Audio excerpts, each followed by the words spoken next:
మరి కొడంగల్లో రేవంత్ రెడ్డి గారిని కొడంగల్ ప్రజలు ఓడగొడితే ఇక్కడికి వచ్చి మరి రేవంత్ రెడ్డి గారు నేను ప్రశ్నిస్తా, నా గొంతు పెద్దగా ఉంది, నేను చాలా ఆవాజ్ చేస్తా అని చెప్పి మరి రేవంత్ రెడ్డి గారు రావడం జరిగింది.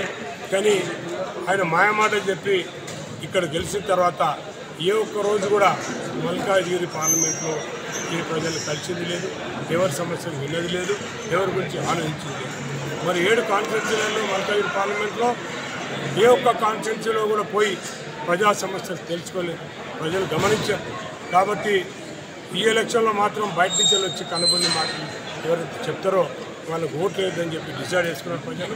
మరి ఈ ఎలక్షన్లలో పార్లమెంట్ ఎలక్షన్లలో ఎవరైతే స్థానికంగా ఉండి ప్రజలతో ఉంటారో, ప్రజలతో మమేకమై ఉంటారో, ప్రజా సమస్యలు తెలుసుకుంటారో, ప్రజాసేవలో ఉంటారో వాళ్ళకే ఓటేస్తామని చెప్పి తెలియజేయాలి.